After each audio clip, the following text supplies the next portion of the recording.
Good afternoon. Someone that saw what we did last week said, Dewayne, are you not enjoying what you're doing? You don't ever smile. I thought I would smile. And yes, I am enjoying it. I'm learning stuff. I'm reminded that a lot of this I learned a long time ago, and honestly, I've forgotten. I keep finding things that went, oh, I remember that. And some things I find out that I either didn't study or I just flat don't remember. Now, to catch you back up, we're just talking about the beginning of congregational singing and how it started. I will tell you that the first several centuries was an up and down thing. That's just all there is to it. There are lots of places that say that there was music in the early church, but it's kind of it's a hodgepodge of things. In the first and second and third century, it's very obvious that there was music, but it was done differently. There are some historians, like a guy named Pliny. How's that for a name? Pliny.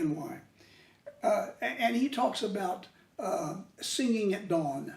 He talks about churches singing very aggressively, and there are other guys, like a guy named Eusebius, just a bunch of historical names. But truthfully, things started getting kind of interesting about the time of Constantine, roughly the 3rd century. And he legalized some church things. He made things where it was okay to kind of go forward. And music became a part of the service. Now, I had forgotten this one. There was a guy named Arius, and he was pretty well known in the church at that time, but there were some things that he didn't like. And he wrote some hymns that basically said that not all things were from God, and that Jesus was not necessarily divine. Well, some of the other church people disagreed with that. Arius had some people go out, and in the evening, they would sing these songs. It was just like maybe a concert. And the ones that believed in the divinity of Christ started writing some of their own music, and they would go out and they would try to out-sing the Arians. That's the only word I can say. It was sort of like a battle of choirs. That just sounds absurd to me, but that's what I found out. And eventually, the people that were of the theological mindset that Jesus was divine, it eventually won out, but it took a long time. Congregational singing just kind of moved forward simply because it was a natural form for people. But it also created a situation where early church leaders were worried about it. It became so popular that some of them, just prior to the time of Pope Gregory, began to sort of restrict the singing because it made them a little uneasy. It made them feel that there was a part of secular life in the church that they didn't like. They banned the use of instruments because they were being used in theaters, and of course that had to be bad, you know.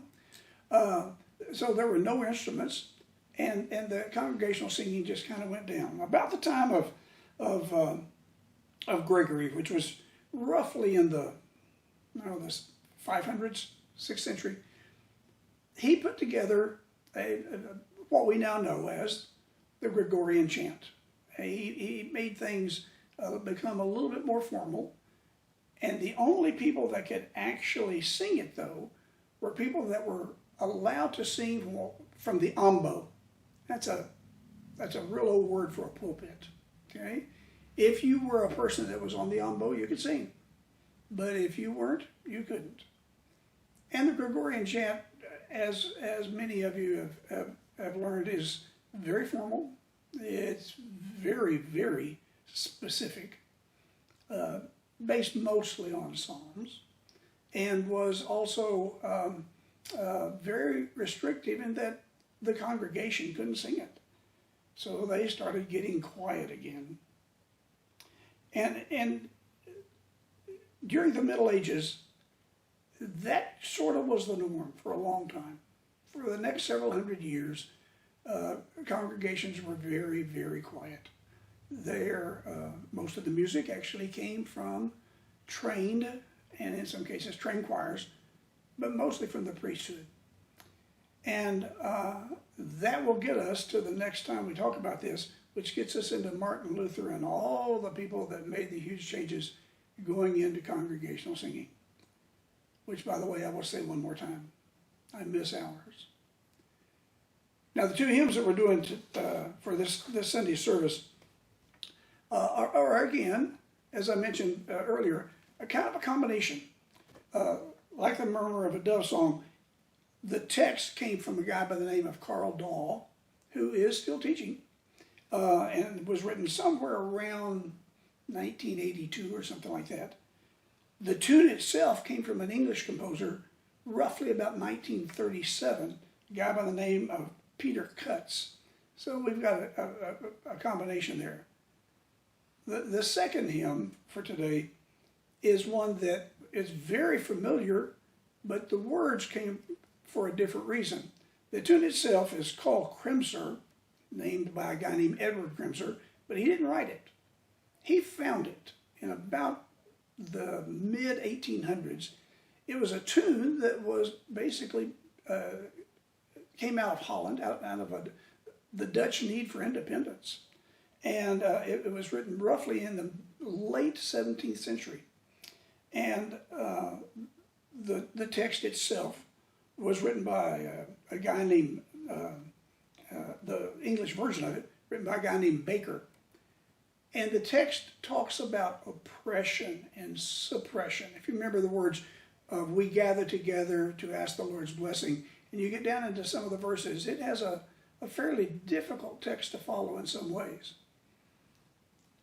A guy that was the organist at the, and I want to say this correctly, at the, I think it's the, oh, now I'm drawing a blank. I think it's the Brink Baptist Church in New York City, and I may have to correct that later, asked a young lady of 19 by the name of Julia Curry to write the words that we are going to be singing today. "We praise you, O God." She was 19 years old. He liked the tune, but he didn't like the aggressiveness of the text, and she wrote that. Just as a young person. And I love the idea of taking a very, I won't say ancient, but older tune and putting new words to it. Maybe that's what music's all about. See you.